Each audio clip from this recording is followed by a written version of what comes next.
සුවහසක් ලෝකවාසී සැදැහැති දනන්ගේ දහම් පිපාසය සංසිඳුවන පිණිස.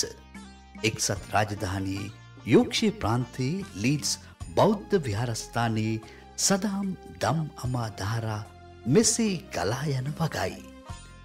අප විහාරස්ථානය මගින් පවත්වන මාසික ධර්මදේශනා පින්කම් මාලාවේ තවත් එක ධර්මදේශනාවක් ඔබගේ ප්‍රඥාලෝකය පිණිස මෙසේ තිලින කෙරේ.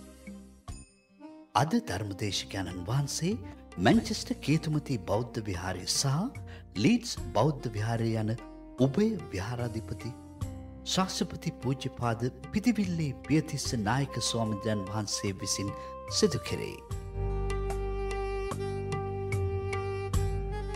සමන්ත චක්කවාලේසු අත්‍රා ගච්ඡන්තු දේවතා සද්ධම්මං මුනි රාජස් සුනන්තු සග්ග මොක්ඛදං ධම්ම ශ්‍රවණ කාලෝ අයං වදන්තා ධම්ම ශ්‍රවණ කාලෝ අයං වදන්තා ධම්ම ශ්‍රවණ කාලෝ අයං වදන්තා නමෝ තස් භගවතු අරහතු සම්මා සම්බුද්දස්ස නමෝ තස් භගවතු අරහතු සම්මා සම්බුද්දස්ස නමෝ තස් භගවතු අරහතු සම්මා සම්බුද්දස්ස.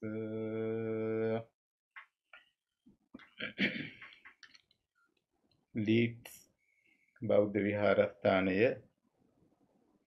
මගින් පවත්වනු ලබන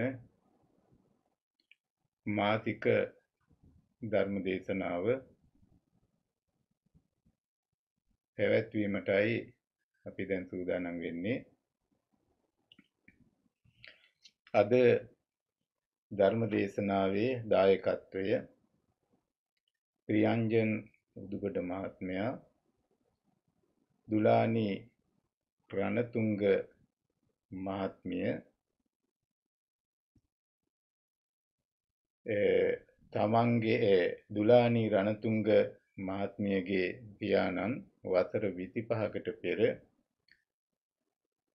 පියාණන් වසර 25කට පෙර මියගිය ගුණසේන රණතුංග මහත්මයාට පින් අනුමෝදන් කරවීමට, ඒ වගේම සියලුම දෙනාට මේ පවුලේ වෙනත් හිතවත් සියලුම දෙනාට ආශිර්වාද කිරීමට තමයි අද මේ දායකත්වය දරන්නේ. එතකොට අද දවසේ ධර්ම දේශනාවේ මාතෘකාව වශයෙන් මම තෝරාගත්තේ අංගුත්තර නිකායේ චතුක්ක නිපාතයේ මුතික සූත්‍රය. අංගුත්තර නිකාය ත්‍රිපිටකයට අයිති ඒ නිකායන් අතර ඊටම වටිනා ධර්ම කරුණු දේශනා කරලා තියෙන සූත්‍රයක්. චතුක්ක කියන්නේ මේ කොටසේ තියෙන හැම සූත්‍රයකටම ඊටම වටිනා ධර්ම කරුණු 4ක් අයිති වෙනවා. ඒ වගේ 2 කරුණු, 3 කරුණු, 4 කරුණු, 5 කරුණු වශයෙන් මේ දක්වලා තියෙනවා. අද අපි සූදානම් වෙන්නේ ඒ බුදුරජාණන් වහන්සේ දේශනා කරලා තියෙන භාෂාවෙන්ම, පාලි භාෂාවෙන්ම. මේ සූත්‍රය හුඟක් කෙටි නිසා අපි ඉස්සර වෙලා පාලියේ ඒ විදිහටම කියලා ඒ බුදුහාමුදුරුවෝ දේශනා කරලා තියෙන ධර්මය තේරුම අපි සිංහල භාෂාවෙන් තේරුම් ගන්න උත්සාහ කරනවා. ඒකට හේතුව අපි ඉතින් කවුරුත් දන්නවා මේ ලෝකය පුරා පැතිරී යන මේ අවාසනාවන්ත తত্ত্বය තුලදී අපි හැම කෙනෙකුගේම ජීවිතවලට වෙනදට වැඩියේ වෙනස් ස්වරූපයක් කැමැත්තෙන් හරි අකමැත්තෙන් හරි අපිට ගත කරන්න සිද්ධ වෙලා තියෙනවා. අනේ වාතාවරණයේ තුලදී අපි හුඟ දෙනෙකුට වෙනදට වැඩියේ කාලය එක්තරා ප්‍රමාණයකට ඉතුරු වෙලා තියෙනවා. ඒ කාලය අපේ ජීවිතයට සම්බන්ධ ඊටාම වටිනා සම්පතක්. ඒකට ලබාගත් මනුස්සාත්මිකින් අපි කවුරුත් දන්නවා මිනිසුන් වෙලා උපදිනවා කියන එක කොච්චර අමාරුද කියලා අපිට තේරෙන්නේ මනුස්ස නොවන වෙනත් සතුන් තිරිසන් ලෝකයට අයිති නොයෙක් වර්ගවල සතුන් අපි දැකලා තියෙනවා.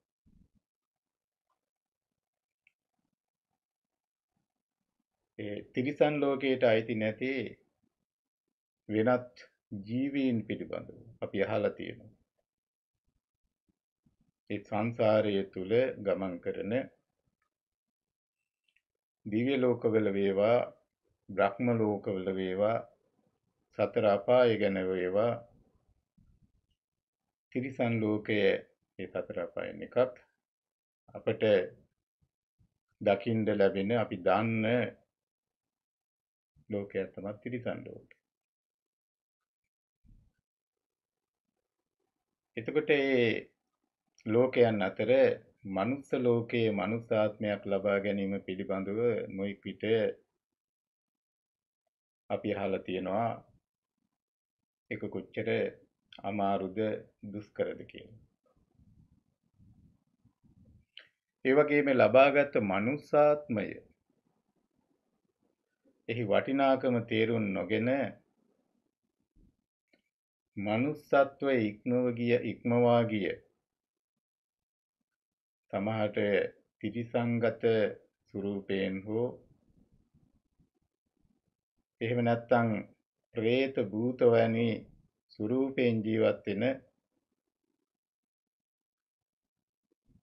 තමාගේ මූලික අවශ්‍යතාවයන් පවා සමහර විට නැතිව ජීවත් වෙන බොහොම දෙනෙක් පිළිබඳව මනුස්ස ලෝකයේ තුල අපි අහලා තියෙනවා දැකලා තියෙනවා අපි දන්නවා.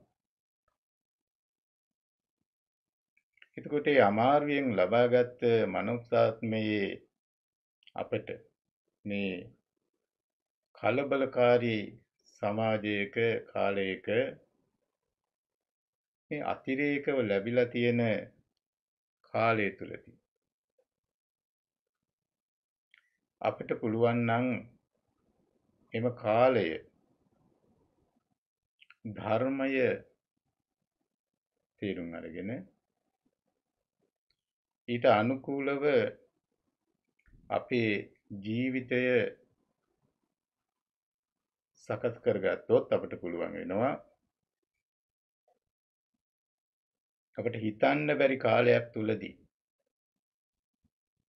අර මුලින් සඳහන් කරපු සතර අපායන් ඒ වගේ ඉතින් ආයුෂ අවුරුදු වලින් නෙමේ කල්ප වලින් ගණන් කරන්නේ ඒ වගේ දුක පිළිබඳව අපිට හිතා ගන්න බැරි තරම් දුක් සහිත කාලය අනන්ත අප්‍රමාණ කාලයක් අපිම ගත කරලා තියෙන්න පුළුවන්.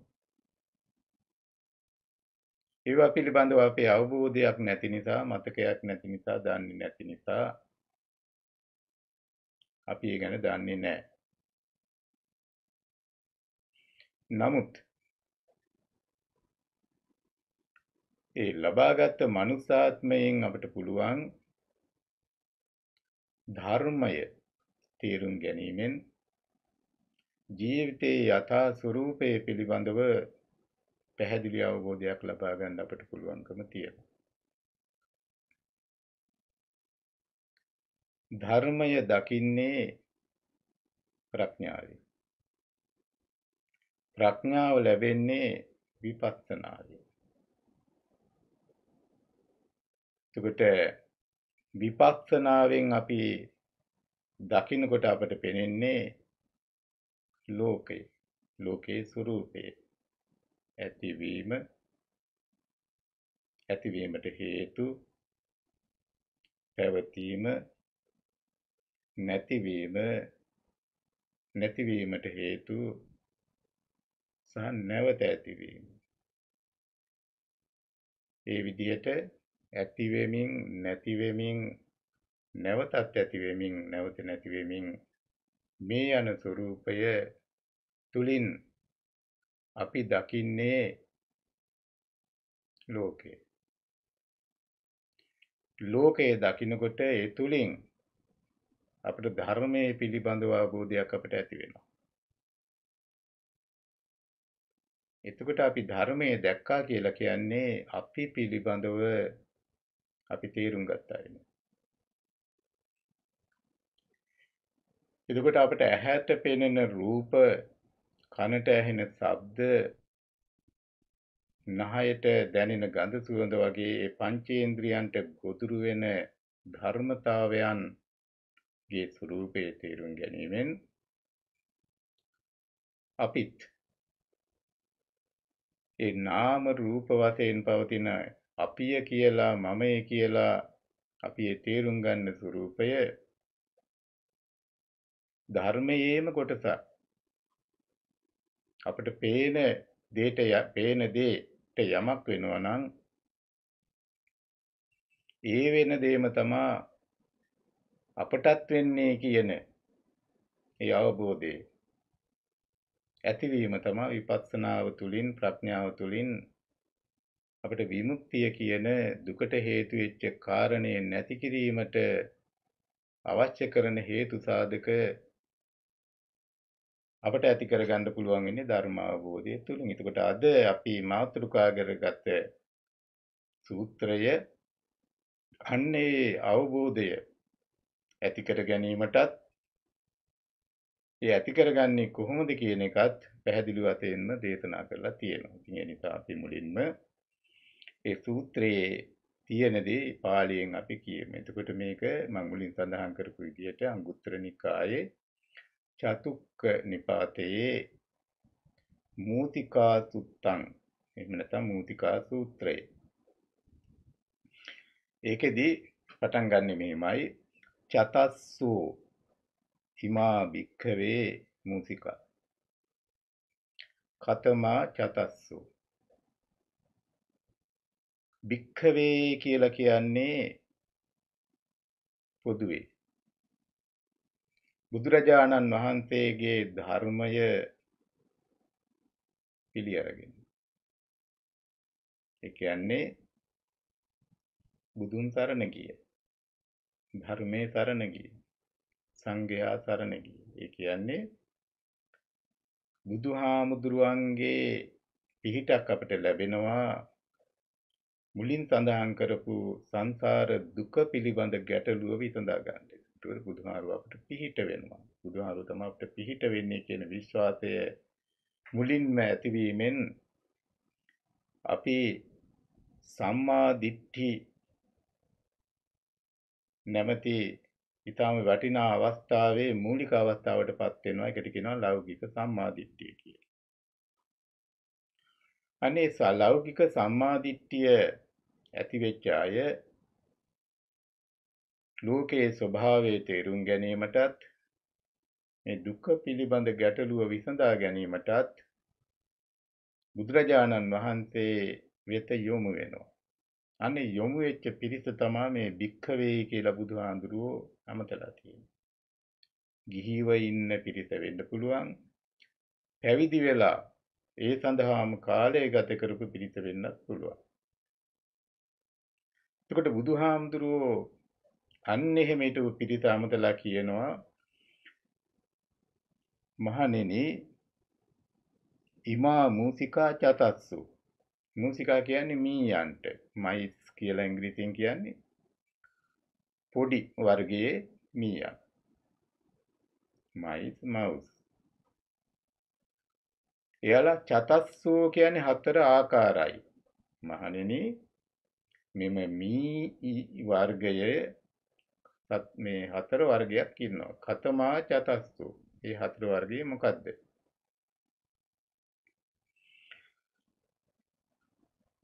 ගාදං කත්තා නෝ වසිතා. මේ පළවෙනි වර්ගය. ගාදං කත්තා ගුලක් හදනවා. හැබැයි නෝ වසිතා ඒ හදාගන්න ගුල තුල ගෙය තුල ජීවත් වෙන්නේ නැහැ. ඒක මේ වර්ගය. කියලා මහන්ති වෙලා කාලය ගත කරලා ඉන්න තැනක් හදා ගන්නවා. හැබැයි එතන ඉන්නේ නැහැ. වසිතා නෝ ගාධා. ගාධා කත්තා. සමහර මේ වර්ගය ඉන්නවා එයාලා කවුරුවත් හදලා අත්හැරලා ගිය ගුල් වලට වෙලා ඉන්නවා. එයාලා හදාගත්ත එක නෙමෙයි. හැබැයි ගුල් හදන්නේ නැහැ. ඒකට පළවෙනි වර්ගයේ ගුල් හදනවා ජීවත් වෙන්නේ නැහැ. දෙවෙනි වර්ගය ඒ අත්හැරලා දාපු ගුලක ජීවත් වෙනවා. නමුත් එයාලා ගෙයක් ගුලක් හදාගන්නේ නැහැ. ඒ දෙවෙනි වර්ගය. නේව ගාධා කත්තා නොවසිතා. තුන්වෙනි වර්ගයේ තමා නේව ගාධා කත්තා. එයාලා ගුල් හදන්නෙත් නැහැ. නොවසිතා ඉන්නෙත් නැහැ. එතකොට හදපු ගුලකවත් එයාලා ඉන්නේ නැහැ. ඒ වගේම හදන්නෙත් නැහැ. ඒ තුන්වෙනි වර්ගය. හතරවෙනි වර්ගයේ තමා ගාදං කත්තාච වසිතාච. ගුලක් හදනවා මහන්ති වෙලා ඉන්න තැනක් හදා ගන්නවා. හදාගත තැන ඉන්නවා. ඉමාකෝ භික්කවේ චතස්සෝ මූසිකා. මහණෙනි මේ වර්ග 4 මේ විදියයි. මොකද්ද? ගාදං කත්තානෝ වසිතා ගුලක් හදනවා නමුත් ඉන්නේ නැහැ. වසිතා නෝ ගාදා කත්තා ජීවත් වෙනවා නමුත් ගුලක් හදාගන්නේ නැහැ. දෙවෙනි වර්ගය. නේව ගාදා කත්තා නෝ වසිතා. එතකොට එහෙම අත්හැරලා දාලා තියෙන තැනක ඉන්නෙත් නෑ. මේ ඒ කියන්නේ ගයක් හදාගන්නෙත් නෑ. ජීවත් වෙන්නෙත් නෑ. ගාදං කත්තාච වසිතාච. එතකොට හතරවෙනි වර්ගය ඒ වගේ ඉන්න තැනක් ගුලක් හදා ගන්නවා, ගයක් හදා ගන්නවා, ඒ හදාගත තැන ඉන්නවා. ඒව මේවකෝ භික්ඛවේ චත්තාරෝ මේ මූතිකූපමා පුග්ගලා සන්තෝ සංවිජ්ජමානෝ ලෝකස්මින් කතමේ චත්තාරෝ. ඒවං ඒවකෝ භික්ඛවේ. අන්න ඒ වගේ මහණෙනි චත්තාරෝ ඉමේ මූතිකෝපමා පුග්ගලා. හරියට මේ 4 ආකාර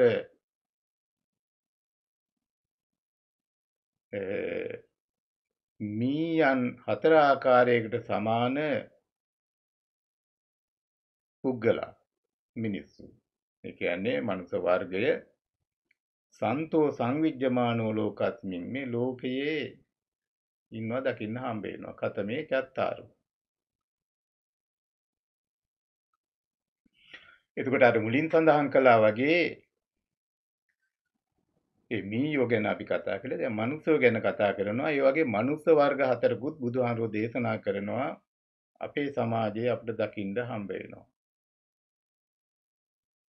ගියක් හදනවා ඉන්නේ නැහැ.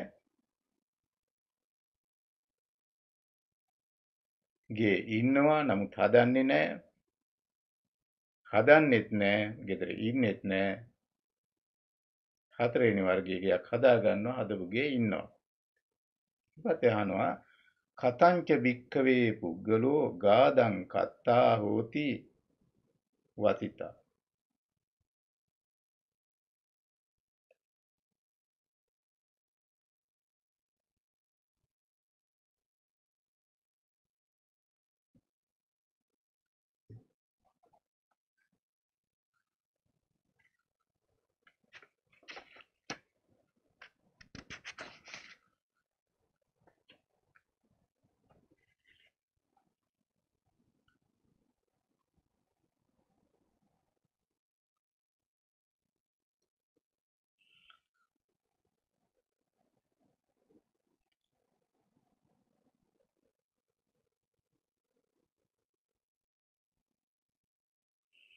ඊට පස්සේ අහනවා කතංච භික්ඛවේ පුද්ගලෝ ගාදං කත්තා හෝති වසිතා.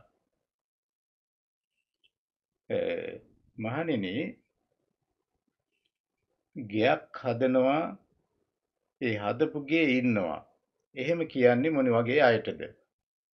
ඉද භික්ඛවේ ඒකච්චෝ පුද්ගලෝ ධම්මං පරියාපුනාති සුත්තං ගෙය්‍යං වෙය්‍යාකරණං ගාතං උදානං ඉති උත්තකං.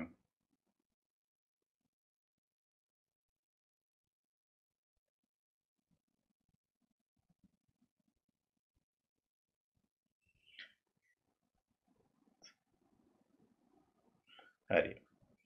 එතකොට බුදුහාරු අහනවා ඒ පළවෙනි හදන ගෙයක් හදනවා හැබැයි හදන ගේ ඉන්නේ නැහැ කියන්නේ කවුද?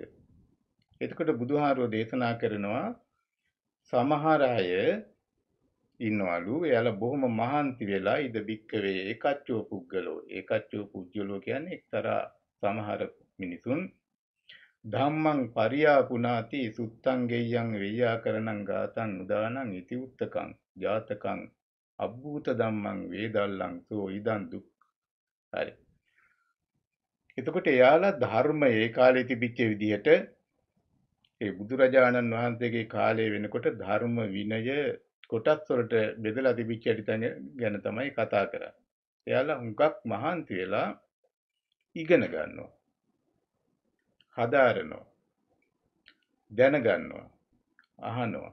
එතකොට අහන්න දැනගන්න ඉගෙන ගන්න හුඟක් කාලය ගත කරනවා.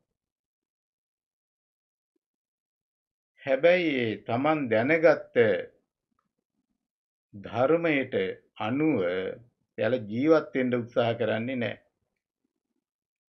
එයාලා ධර්මයේ අවබෝධ කරගෙන තමන්ගේ ජීවිතයට සම්බන්ධ කරගන්න උත්සාහ කරන්නේ නැහැ.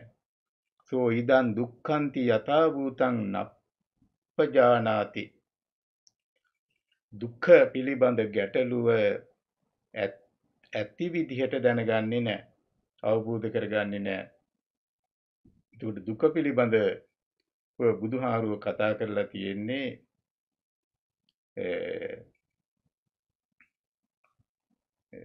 ධම්සක්පැවතුම් සූත්‍රයේ පළවෙනිම ධර්ම මේ බුදුහාරුවන්ගේ ධර්ම දේශනාවේදී බොහොම ලස්සනට ඉදන් දුක්ඛන්ති දුක්ඛ සමුදයං කියලා බුදුහාරුව බොහොම පැහැදිලිව ඒ ගැන විස්තර කරලා තියෙනවා. එතකොට ඒ වගේම දුක්ඛ නිරෝධ ඉදන් දුක්ඛන්ති ඒ දුක දැනගන්නේ නැහැ දුකට හේතුව දැනගන්නේ නැහැ. ඒ වගේම දුක නැති කිරීම පිළිබඳව යාලට අවබෝධිකුත් නැහැ.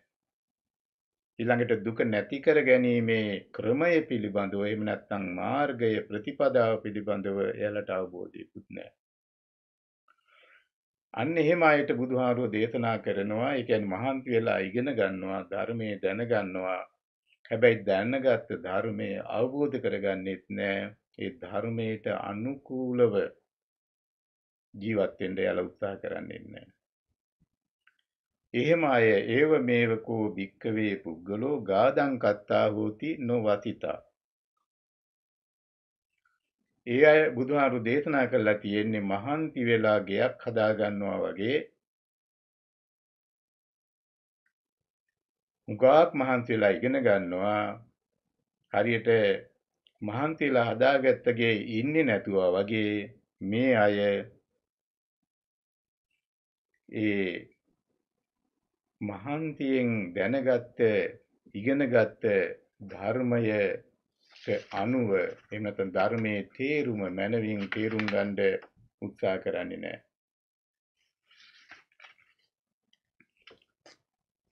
ඊට පස්සේ බුදුහාරෝ දේශනා කරනවා කතංච භික්කවේ පුද්ගලෝ වතිතා හෝති න ගාදං කත්තා. ඒ කියන්නේ බුදුහාරෝ අහනවා මෙතනදී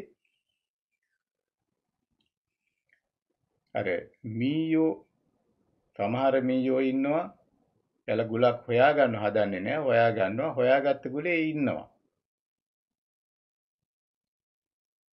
ඒ වගේ ඉද භික්කවේ එකච්චෝ පුද්ගලෝ ධම්මං න පරියාපුනාති සුත්තං ගෙය්‍යං වෙය්‍යාකරණං ගාතං උදානං ඉති උත්තකං ජාතකං අබ්බූත ධම්මං වේදල්ලං. ඒ කියන්නේ ධර්මයේ විවිධ කොටස් ධර්ම විනය වශයෙන් අභිධර්ම වශයෙන් එයාලා හුඟක් ඉගෙන ගන්නේ නැහැ. ඉගෙන ගන්න උත්සාහ කරන්නේ නැහැ. හුඟක් ධර්මය තේරුම් ගන්න එයාලා කාලය ගත කරන්නේ නැහැ. ඉතින් අද කාලේ කියනවා නම් ධර්මය නොයේක ආකාරයෙන් විස්තර කරන පිරිස් ඉන්නවා. සමහර අයගේ පුරුද්දක් විදිහට ඒ නොයෙක් අයගේ ධර්ම අහනවා.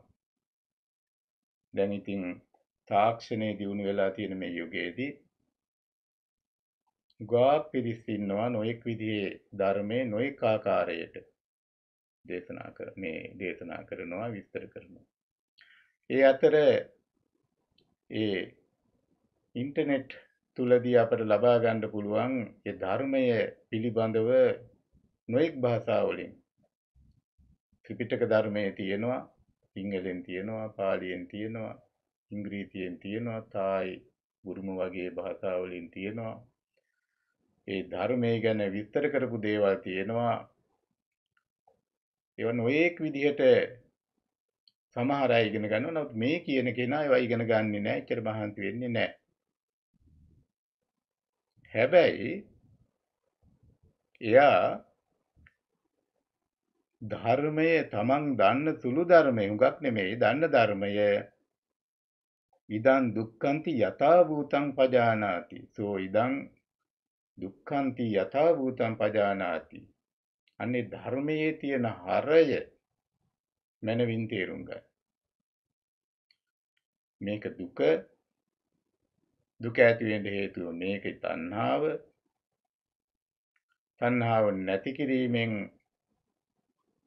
අපිට පුළුවන් වෙනවා නිර්වාණය අවබෝධ කරගන්න, තනපීම ලබා ගන්න. එතකොට දුකක් තියෙනවා, දුකට හේතුවක් තියෙනවා, දුකට නැති කරගන්න පුළුවන්කම තියෙනවා. නැති කර ගැනීමේ ක්‍රමයක් තියෙනවා, පාරක් තියෙනවා. ඒක හරියට තේරුම් ගන්න. එතකොට හුඟක් ඉගෙන ගන්නේ නැහැ. හැබැයි එයා දැනගන්නවා ධර්මයේ හරය. එයා ඉගෙන ගන්නවා. හුඟක් මහන්සි වෙලා හුඟක් පොත්පත් කියවන්නේ නැහැ.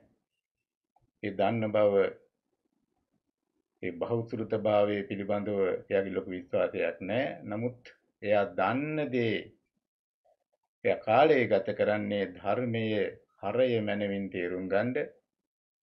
ඒ තේරුම් ගැනීම තුලින් එයාට ධර්මය අවබෝධ වෙනවා. හරියට නිකන් ඒ අහලා තියෙන ටිකක් වුණත් ඒ ධර්මයේ හරය මනවින් එයාට තේරෙනවා. ඒක හරියට බුදුහාරු උපමා කරලා තියෙනවා ගුලක් හැදීම සඳහා වෙහෙතෙන්නේ නැහැ. ඒ කියන්නේ උගාක් ධර්මයේ එහෙන් මෙහෙන් කියවනවා, අරේනුත් අහනවා, මේනුත් අහනවා, සාකච්ඡා කරනවා, එහෙම කරන්නේ නැහැ. නිහඬව දන්න දේ පිළිබඳව එයා හිතනවා, කල්පනා කරනවා, ඊට අනුකූලව ජීවත් වෙන්න උත්සාහ කරනවා. ඒක හරියට නිකන් ගුල්ලක් හදන්නේ නැති නමුත් හදපු ගුලක ජීවත් කෙනෙක් වගේ. ඒ වගේ කෙනෙක්. ඊට පස්සේ බුදුහාමුදුරු කියන තුන්වෙනි එක්කෙනා. එයා ගයක් හදන්නෙත් නෑ, හදපු මේ ඉන්නෙත් නෑ. හදන්නෙත් නෑ, හදපු ගයක උනත් ඉන්නෙත් නෑ. කතංච භික්ඛවේ පුද්ගලෝ නේව ගාදං කත්තා හෝති නොවතිතා. හදන්නෙත් නෑ, ඉන්නෙත් නෑ. ඒක වෙන්නේ කොහොමද? ඉද භික්ඛවේ එකච්චෝ පුද්ගලෝ ධම්මං න පරියාපුනාති. මේ ලෝකේ ඉන්නවා මහණෙනි සමහර අය ධර්මය මනවින් ඉගෙන ගන්නේ නැහැ. ඉගෙන ගන්න උත්සාහ කරන්නේ නැහැ.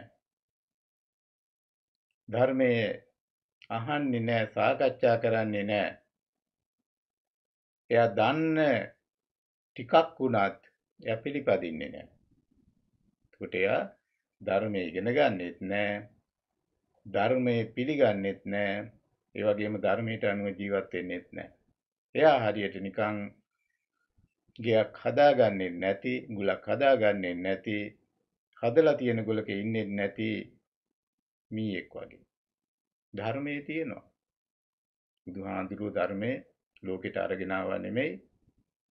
ඒ පවතින తত্ত্বය තේරුම් අරගෙන විධිමත් විදිහට දේශනා කරලා තියෙනවා. ඊට ඉස්සෙල්ලා දේශනා කරපු ධර්මයක් අමතක වෙලා ගිහිල්ලා නැවත ඒ ක්‍රමයේ හොයාගෙන දේශනා කළා කියන එක තමයි ඒ ධර්මයේ සඳහන් වෙලා තියෙන්නේ. ඒ තුන්වෙනි කොටස. අපේ සමාජයේ ඒ වගේ අයත් අපට දකින්න හම්බෙනවා. එතකොට මේක පැහැදිලි වශයෙන් තේරුම් ගන්න ඕනේ මේ බුදුහාමුදුරුවෝ අර මම මුලින් සඳහන් කරපු විදිහට මේ කතා කරන්නේ ලෝකයේ ඉන්න සියලුම මිනිසුන් පිළිබඳව නෙමෙයි. හාමුදුරුවෝ වෙන්න පුළුවන්, ගිහි බෞද්ධ ජනතාව වෙන්න පුළුවන්.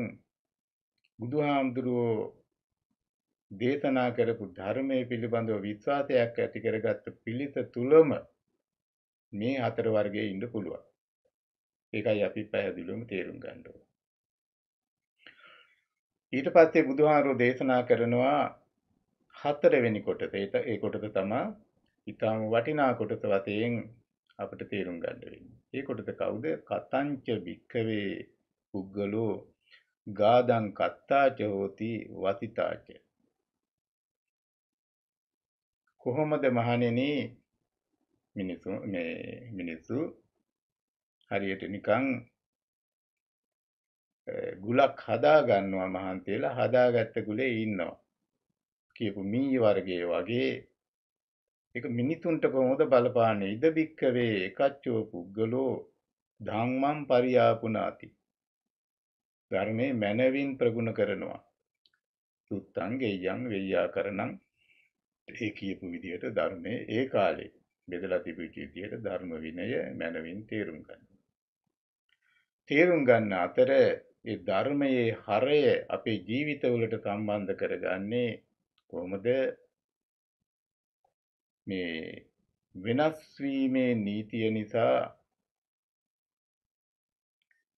මේ අපේ ජීවිතය වශයෙන් අපි ගන්න මේ නාම රූප වශයෙන් පවතින හේතු සමූහය නිසා ඇතිවෙච්ච හේතුන් පටිච්ච සම්භූතං හේතු භංගා නිරුජ්ජති කියලා ඒ බුදුහාඳුරෝ පැහැදිලිවම දේශනා කරලා තියෙන්නේ. ඒ හේතු නිසා ඇතිවෙන හේතු නිසා නැතිවෙන ඒ ධර්මතාවයන්ගේ ස්වરૂපය නිසා ඒ වෙනස් වීම නිසා දුකක් ඇති වෙනවා. ඒකට කියනවා පරිණාම දුක්ඛ. ඒකට මේ වෙනස් වීම නිසා මිනිසුන්ට ඇති වෙන දුක් වයසට යෑම නිසා ලෙඩ වීම නිසා ඉතින් අද වගේ විසඳා ගන්න බැරි ප්‍රතිකාර නැති ඒ අසනීප තත්ත්වවලටපත් වෙනවා. වයසට යනවා. ඉතින් අන්තිමේ මැරෙනවා. අන්නේ ඒ අනිත් මේ ඒ දුක්ඛ පිළිබඳ ගැටලුව මනවින් එයා තේරුම් ගන්නවා. මේකේ කියන බුදුහාඳුරුව අයං ඉදං දුක්ඛං ඉදන් දුක්ඛන්ති යථා භූතං අන්න ඒ වචනේ ඊටම වැඩි යථා භූතං ඇත්ති හැටියට දුක දුකේ යථා ස්වરૂපය මනවින් තේරුම් ගන්නවා. ජානාතින මේ පජානාති. ඒ වචන හොඳට අපි තේරුම් ගන්න ඕනේ. පජානාති. මේක දුක කියන්නේ මේකයි. මොකද්ද දුක? අපි දන්නවා ජාතිපි දුක්ඛ, ජරාපි දුක්ඛ, ව්‍යාධිපි දුක්ඛෝ කියලා මේ ඇතිවීම ජරාවටපත් වීම වෙනස් වීම අත්සනීප තත්වයට ගොදුරු වීම වගේ ඒ දුක පිළිබඳව ලොකු විස්තරයක් අපි දන්නවා අහලා තියෙනවා. මේක සඳහන් වෙනවා. ඊළඟට දුකට හේතුවක් තියෙනවා. හේතුවක් නැතුව දුක ඇති වෙන්නේ නැහැ. ඉතින් තණ්හාව වශයෙන් අපි එක පැහැදිලි වශයෙන් තේරුම් අරගෙන තණ්හාවේ කොටස් මේ තුනක් තියෙනවා. කාම තණ්හා, භව තණ්හා, විභව තණ්හා කියලා. ඉතින් අපි ඒවා කතා කරලා අහලා සාකච්ඡා කරලා දිනවා. නමුත් ඒක මනවින් අපි තේරුම් ගන්න ඕනේ. එතකොට දුකට හේතුව නැති කිරීමෙන් සැනසීමක් ඇති වෙනවා. ඒකට නිවන කියලා අපි කියනවා. අන්නේ නිවනේ ස්වરૂපයත් අපි මනවින් තේරුම් ගන්න ඕනේ. ඒකයි බුදුහාඳුර අතනදි කීවේ ඉදං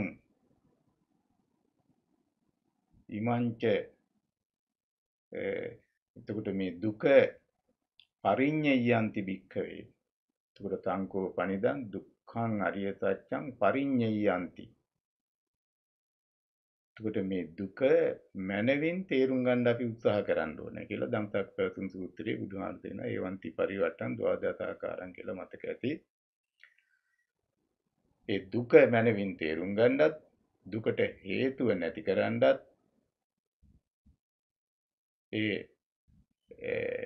ඊළඟට ඒන් සැනසීම ලබා ගන්නත් ඊට පස්සේ ඒක සාක්ෂාත් කරන්න නිර්වාණය ඊට පස්සේ මාර්ගේ වඩන්නත් භාවයේ තබ්බන්ති කියලා ඒ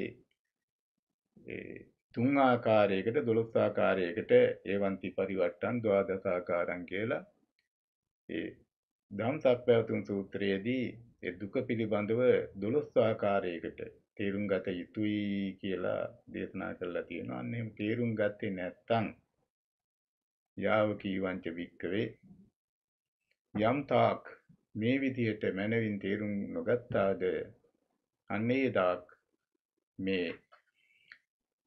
ධර්මයේ හරියට අවබෝධ වුණේ නැහැ කියලා බෝසතාණන් වහන්සේට අවබෝධ වුණයි කියලා උන්වහන්සේ දේශනා කරලා තියෙනවා ඒකෙදි. එතකොට දැන් අපි නැවත බැලුවොත් එතකොට හතරවෙනි කතාව අපි හතරවෙනි කාරණේ තමයි එයාලා දැන් මේක කියනවානේ මේකේ භාෂාවෙන්ම කියනවා නම් ගාදං කත්තාච හෝති වසිතාච. එතකොට ගයක් හදනවා හදපු ගේ ඉන්නවා. ධර්මයේ ඉගෙන ගන්නවා මුගක් ධර්මයේ ඉගෙන ගන්නවා මනවින් ඉගෙන ගන්නවා මනවින් ඉගෙනගත්ත ධර්මය අවබෝධ කරනවා.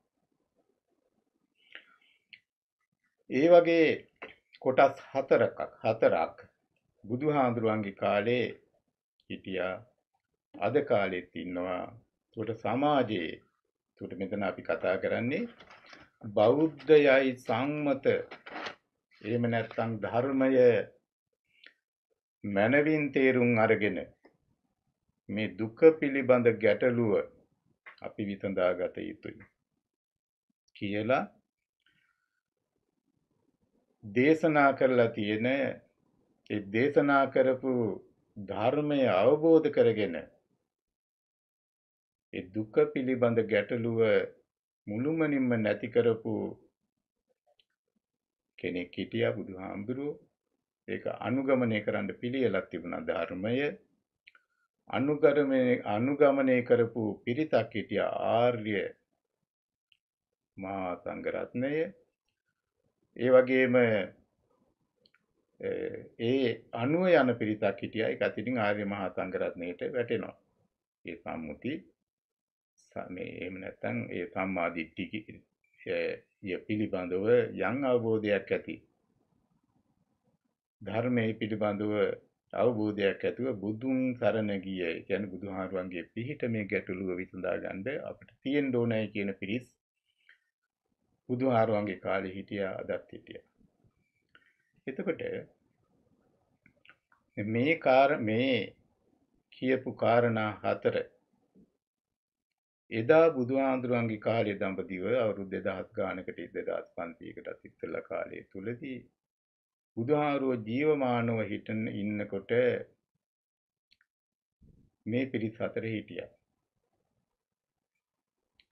එතකොට අද බෞද්ධයයි සම්මත පිරිස අතර මේ හතර කොටස ඉන්නවා. ඊළඟට බෞද්ධ නොවන නමුත් ධර්මය තේරුම් ගන්න අවශ්‍යයි කියලා හිතන පිරිස් අතරත් එකතු වෙච්ච පිරිස් අතරත් මේ හතර කොටස ඉන්නවා. එතකොට අපිට දැන් තේරෙනවා මේ බුදුහාමුදුරුවෝ දේශනා කරලා තියෙන පිරිස් හතරෙන් මොන පිරිසටද අපි අයිති වෙන්නේ? එතකොට බහුල වශයෙන් ලෝකයේ අපට දක්නට ලැබෙන්නේ මේ පිරිස් හතරෙන් මොන පිරිසද? ඉතින් මට තේරෙන හැටියට අපි දැකලා තියෙන හැටියට අත්දැකලා තියෙන හැටියට මෙන්න මේ වගේ අය බහුලව අපට හම්බ වෙනවා. මොකද්ද?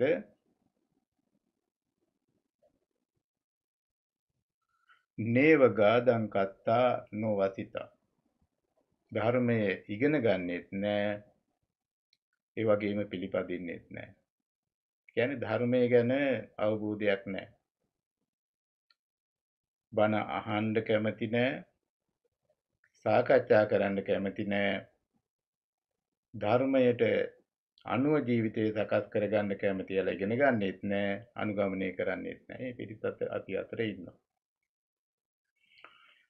ඒ වගේම සමහර අය ඉන්නවා හුඟක් ඉගෙන ගන්නවා මහන්සි වෙලා ඒ පළවෙනි කොටද මහන්සිලා ඉගෙන ගන්නවා. නමුත් එයාලා ධර්මයට අනුව ජීවත් වෙන්නේ ධර්මය අවබෝධ කරගන්න උත්සාහ කරන්නේ නැහැ. එතකොට ඒකෙනොත් ඒ බුදුහාමුදුරුවෝ අපෙන් බලාපොරොත්තු වෙච්ච ඒ කියන්නේ සංසාරයේ ජීවත් වෙන සම්‍යක් සම්මා දිට්ඨිය පිළිබඳව ඉතින් මූලික වශයෙන් ලෞකික සම්මා දිට්ඨියවත් ලබාගත් පිරිසක් තුලින් බුදුහාමුදුරුවෝ බලාපොරොත්තු වෙච්ච කාරණය එතනින් ඉෂ්ට වෙන්නේ නැහැ. දෙවෙනි කට්ටිය වසිතා නොගාදං කත්තා. හැබැයි එයාලා ධර්මයට අනුව ඒ කියන්නේ පන්තිල් ගන්නෙ නැහැ, පන්තිල් රකින්නවා. එයාලා අපිට පේනවා සමාජයේ. එයාලා පන්තිල් ගැන අවබෝධයක් නැති වුණාට දැන් මේ වගේ රටවල් වලට ආවම අපිට පේනවා තමන්ගේ පාඩුවේ ජීවත් වෙනවා යයි අපි හිතන පිරිස් මේ රටවල අපිට දක්නට ලැබෙනවා. නමුත් ලංකාව වගේ රටකට ගියාම හැමදාම හැම වෙලාවෙම හැම මොහොතෙම පන්තිල් ගත්තත් ඒවා අනුගමනය නොකරන පිරිස් අපිට දකින්නට ලැබෙනවා. එතකොට මෙතන සඳහන් කරලා තියෙන දෙවෙනි කාරණේ වසිතා නොගාදං කත්වා කියන එක බුදුහාඳුරෝ එක්තරා ප්‍රමාණයට මේක අගය කරලා තියෙනවා. මොකද වසිතා කියන්නේ එයා ධර්මයට අනුකූලව ජීවත් වෙනවා. ඒ කියන්නේ නරක දෙයක්, ලෝභය, ද්වේෂය, මෝහය. ඉතින් ඒවට කියන අකුසල් මුල් කියලා. ඒ අකුසල් මුල් වල මුල් ඒ කියන්නේ එහෙම නැත්නම් අකුසල චේතනාවලින් ඒ කියන්නේ අවිද්‍යාව නිසා බලවත් වෙච්ච මේ අකුසල කර්මයන්ගෙන් ඈත් වෙලා මේ නරක යයි සම්මත, වැරදියයි සම්මත, අපරාධයයි සම්මත දේවල් එයාලා කරන්නේ නැහැ. හැබැයි ධර්මයේ පිළිබඳව ලොකු මහන්තියක් කැපවීමක් ඒ කටිය තුල දකින්න හම්බෙන්නේ නැහැ. ඉතින් අර මුලින් සඳහන් කළා වගේ මෙතන තුන්වෙනි කාරණය නේව ගාදං කත්තා නොවසිතා. ඒ ඉගෙන ගන්නෙත් නැහැ, අනුගමනය කරන්නෙත් නැහැ.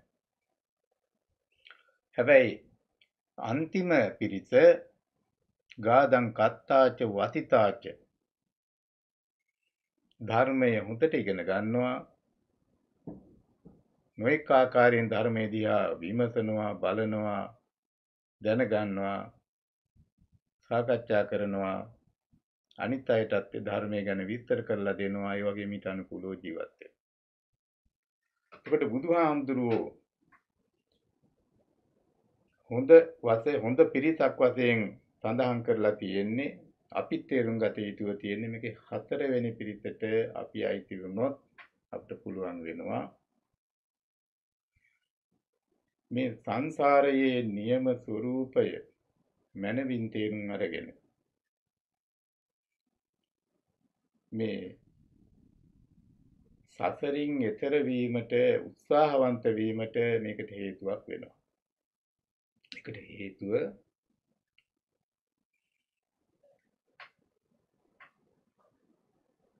අපි ලෝකයේ දිහා බලනකොට අපට පේනවා, අපට අහන්න ලැබෙනවා මරණයන් පිළිබඳව, අසනීප පිළිබඳව, අපි දන්න හිතවත් අය නොඑක ආකාරයේ කරදර වලට පත්වීම පිළිබඳව අපට තොරතුරු අහන්න ලැබෙනවා. හැබැයි එහෙම අහන්න ලැබුණට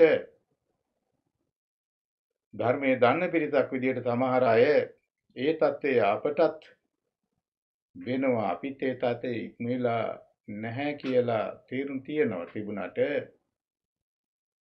අපේ ප්‍රත්‍යඥ පිරිසකගේ ලෞකික සම්මාදිට්ඨිය තියෙන, නමුත් ප්‍රත්‍යඥ ධර්මයේ දන්නවා, නමුත් ආර්ය තත්ත්වයටපත් වෙලා නැති පිරිසකගේ සාමාන්‍ය ස්වરૂපේ තමා නිවන කියන එක. ලබා ගන්න එච්චර උත්සාහයක් උනන්දුවක් නැහැ. අද කාගෙන් හරි ඇහුවොත්, දැන් සමහර අය අහනවා, සමහර අය අපි අහලා තියෙනවා, මොකද්ද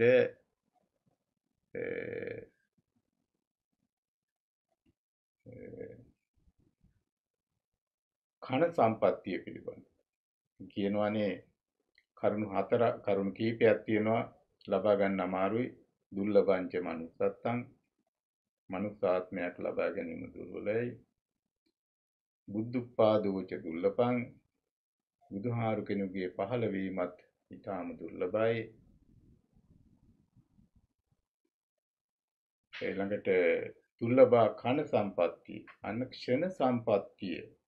ඒ කියන්නේ යං කිංචි සමුදය ධම්මං සබ්බන්තං නිරෝධ ධම්මන්ති කියලා යම් කිසි දෙයක් හේතු නිසා ඇති වුණා නම්, ඒ ඇති වෙලා තියෙන දෙයට හේතු වෙච්ච කාරණයක් අනිත්‍යතාවයක් නම්, ඇති වෙලා තියෙන දේ ප්‍රතිඵලයක් නම්, ඒ අනිත්‍යතාවයෙන් හේතු කරගෙන ඇති වෙච්ච ප්‍රතිඵලයක් නැති වෙනවා. යං කිංචි සමුදය ධම්මං සබ්බන්තං නිරෝධ ධම්මං කියන ඒ తত্ত্বය. ඒක අපට අවබෝධ වෙන මොහොතක් එනවා. යන්නේ අවබෝධ වෙන මොහොතේ සමාක්ෂණ සම්පත්තිය කියලා කියනවා. එතකොට බුදුහාමුදුරන්ට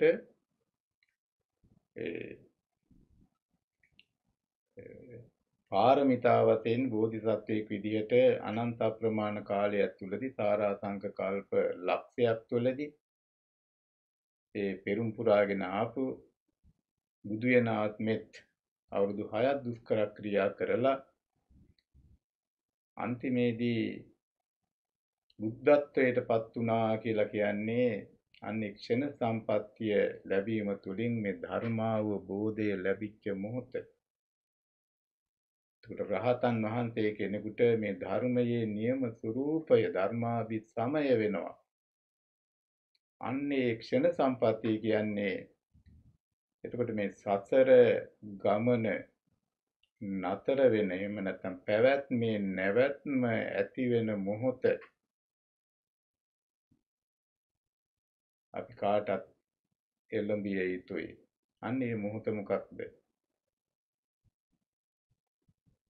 ඒ මොහොත ලබා ගැනීමට අපට ඕනකමක් තියනවාද? එහෙනම් කවද්ද කියලා අපි අපෙන් අහලා බලපුවාම අපි බහුතරයක් අපි උත්සාහ කරන්නේ අපට පේනවා ඇති වෙච්ච කෙනෙක් නැති වෙනවා, ඇති වෙච්ච කෙනෙක් වයසට යනවා, වයසට යාමත් සමග සහ ඉතින් ලෙඩවීම කියන එක ජීවිතයේ නොඑක ආකාරවලදී අපට අත්දකින්න හම්බ වෙනවා, ලැබිච්ච අප දැකලා තියෙනවා. හැබැයි අපේ හිතේ කොහේ හරි තැනක තියෙනවා එහෙම වුණාට ඒක අපට ඒකල එන්නේ නෑ ළඟදී. අපි කාලයක් ජීවත් වෙන්න පුළුවන් කියන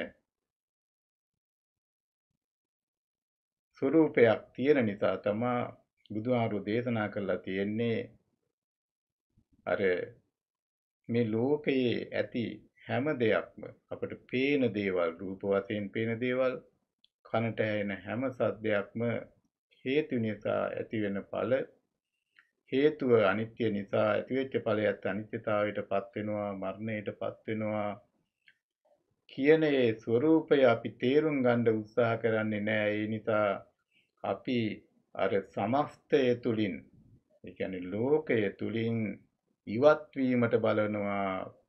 එතකොට පෘථග්ජන කියලා කියන්නේ අපි අයින් වෙන්න බලනවා. ඒවා අපිට පොදු වෙන්නේ නැහැ, මැරෙනවා තමයි. නමුත් අපි නම් ළඟදී මැරෙන්නේ නැහැ කියන ඒ විශ්වාසය අපේ හිත තුල තියෙනවා. එතකොට එහෙම ඇති වෙන්නේ මොකක් නිසාද? බුදුහාරෝ දේශනා කරනවා එහෙම ඇති වෙන්නේ කරුණු හරියට නොදන්නා නිසා. ඒකට කියන අවිද්‍යාව, එහෙම නැත්නම් මෝහය කියලා කියනවා. එතකොට මෝහයේ බලපෑම නිසා මේ ආත්මය, මමය, මාගේය කියන පිළිගැනීම, ඒ කියන්නේ ස්වභාව ධර්මයේ නෑ ඒක. තියෙන්නේ මොනවද? ධර්මයක්. ධර්මයන්ගේ ස්වરૂපය මොකද්ද? ඇති වෙනවා, නැති වෙනවා. ඇති වෙනවා, ඇති වෙනවා, වෙනස් වෙමින් පවතිනවා, අන්තිමේ නැති වෙලා යනවා. අන්න ඒ ස්වરૂපය අපි තේරුම් නොගැනීමේ ස්වභාවයක් අපිට තියෙනවා. මේ ආත්මයක් තියෙනවා කියන විශ්වාසය තියෙනවා. එතකොට මේ ආත්මය සැපවත් කිරීමට, එහෙම නැත්නම් අපි ඒ සැපවත් වශයෙන් පිළිගන්නේ අපි කැමති දේවල් ලබා ගැනීමේ වැඩපිළිවෙලක් තියෙනවා. අන්න ඒ ආත්මයේ වශයෙන් ඇත්තෙන්ම ස්වභාව ධර්මයේ තුල නැති, නමුත්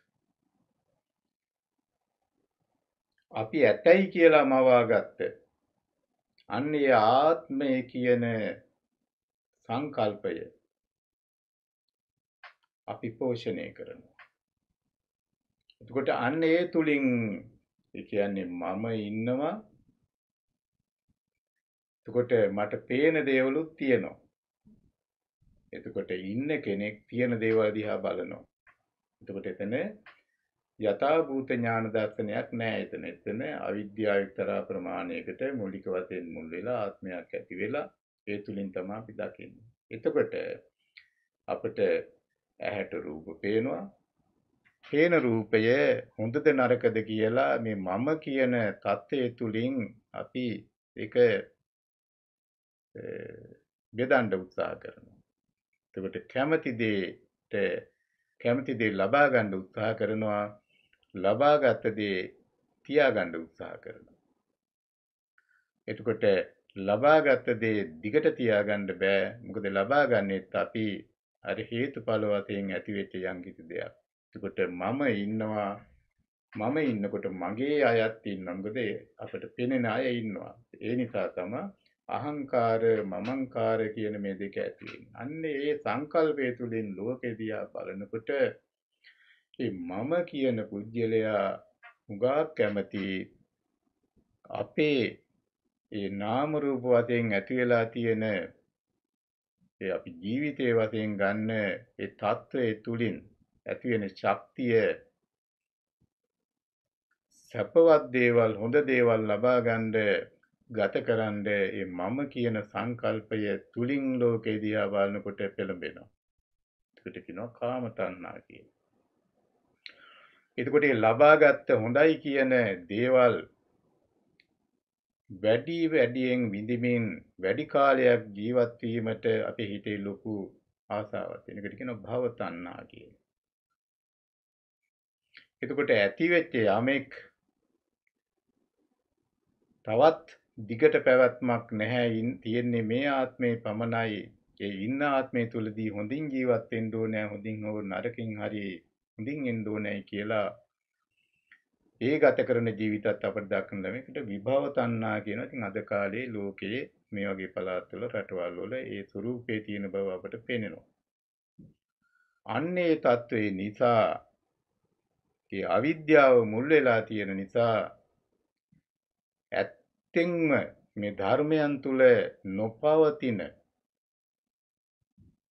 ඒ කියන්නේ නාම ධර්මයන් තුල හෝ රූප ධර්මයන් තුල ඒ කියන්නේ පංචස්කන්ධය තුල නැති ඇත්තෙන්ම නැති සම්බන්ධ නොවන මමය කියන කෙනාගේ ලොකු විරෝධතාවයක් තියෙනවා සතරෙන් එතර වීම අත්හැරීම. එතකොට මම කියන කෙනාගේ ස්වરૂපේ තමයි ලබා ගැනීම, අල්ලා ගැනීම, උපාදානය කිරීම. කැමති දේවල් ලබා ගන්නවා, අකමැති දේවල් අයින් කිරීමට නැති කිරීමට දරන උත්සාහය. එතකොට ලෝභය, ද්වේෂය කියලා කියන්නේ මේ එකම තණ්හාවේ දෙපැත්තක්. එතකොට ඒ තණ්හාව තුලින් ලෝකේ දිහා බලනකොට, අවිද්‍යාව තුලින් ලෝකේ දිහා බලනකොට ඒ අපට ඇහැට පේන රූප මගේය කියලා අල්ලා ගැනීමට දරන උත්සාහය තුලින්, උපාදානයේ තුලින් මේ දුක ඇති වෙනවා. ඒකයි සංකිට්ඨේන පංච උපාදානස්කන්ධා දුක්ඛා කියලා. ඒකට පංචස්කන්ධයේ මමයේ වශයෙන් කියන්නේ ඒ මගේ ස්වરૂපේ මම කියලා මම ගන්නේ මගේ ඇඟ නාම රූප ධර්මයන් අල්ලා ගන්න උත්සාහ කරනවා. ඒකට ඒ මම කියලා මගේ කියලා කියන්නේ අපිට පෙනෙන අපි ඉන්නවයි කියලා සත්‍ය වශයෙන් ඉන්නවයි කියලා අපේ දෙමාපියෝ වෙන්න පුළුවන්, නෑදෑයෝ වෙන්න පුළුවන්, දූ දරුවෝ වෙන්න පුළුවන්. ඒ අපි අල්ලා ගැනීමේ වැඩපිළිවෙලක් මෙතන යනවා. අන්න ඒ මම කියන සංකල්පයේ ලොකු විරුද්ධතාවයක් තියෙනවා. අන්න ඒ නිසා තමයි ධර්මයේ ඉගෙන ගත්තත් පිළිපදින්න උත්සාහ කරන්නේ නැහැ.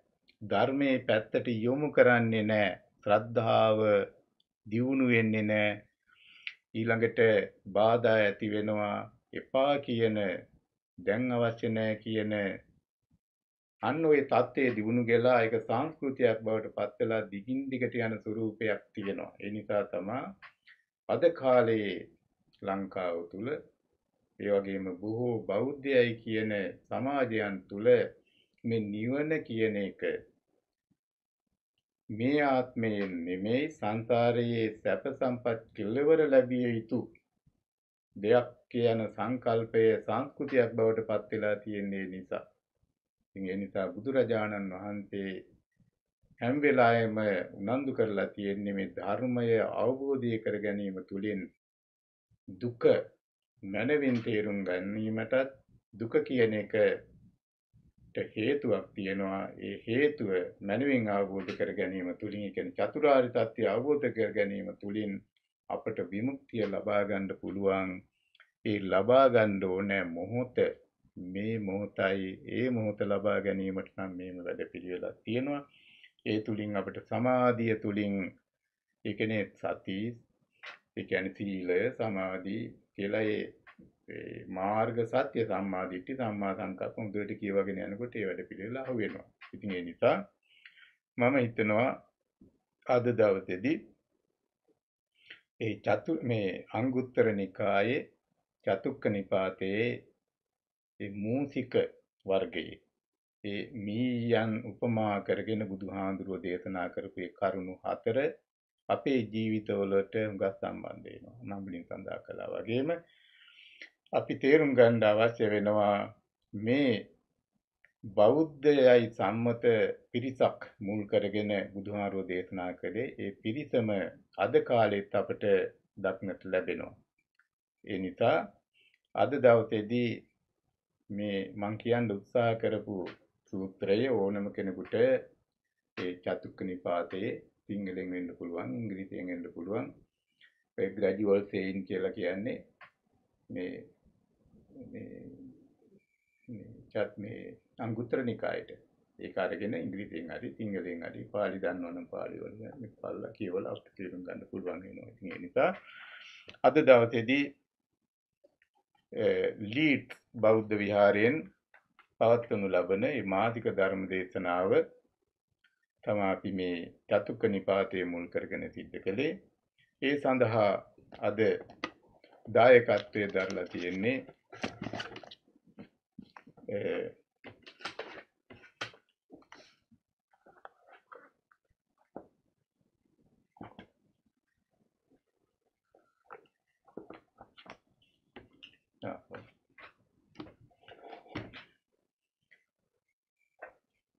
ප්‍රියන්ජන් උදුබඩ මහත්මයා, දුලානි රණතුංග මහත්මිය, ඉතින් විශේෂ වශයෙන් දුලානි රණතුංග මහත්මියගේ පියාණන් වන වසර 25කට ඉතර වෙලා අභාව ප්‍රාප්ත වෙච්ච ගුණසේන රණතුංග මහත්මයාට පින් පිනිස අපි අනුමෝදන් කරනවා. ඒ පින් තුලින් එතුමාට අපි මේ ධර්මයට මාතෘකා කරගත්ත කරුණ අනුව සංසාර දුකින් අත් මිදිලා ඒ උතුම් නිර්වාණ සම්පත්තිය ඒ පියාණන් ප්‍රධාන පින් අනුමෝදන් වෙන්න බලාපොරොත්තු වෙන සියලුම දෙනාට අපි අනුමෝදන් කරනවා. ඒ අය සංසාර දුකින් අත් මිදලා උතුම් නිර්වාණ සම්පත්තිය ලබා ගනිත්වා කියලා අපි සාදු කියලා පින් අනුමෝදන් කරවන්න ඕනේ.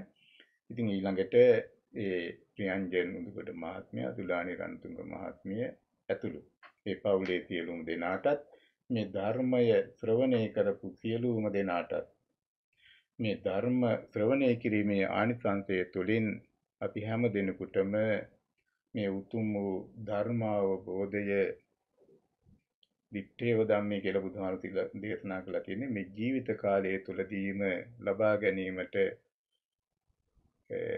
හේතු වේවා කියලා අපි ප්‍රාර්ථනා කරලා ආශිර්වාද කරනවා. ඒ නිසා කවුරුත් දැන් අපි පිරිච්චලා ආශිර්වාද කරනවා. සබ්බීති වජ්ජන්තු සබ්බ රෝගෝ විනාශතු මාතේ භවත්වන්තරායෝ සුඛී දීඝායුකෝ භවය අභිවාදන සීලිස්ස නිච්ඡං උද්ධාපචායිනෝ චත්තාරෝ ධම්මා වඩ්ඩಂತಿ ආයුවන්නෝ සුඛං බලං ආයුරාෝග්‍ය සම්පatti සග්ග සම්පatti මේවච යතෝ නිබ්බාන සම්පatti ඉමිනාතේ සමිජ්ජතු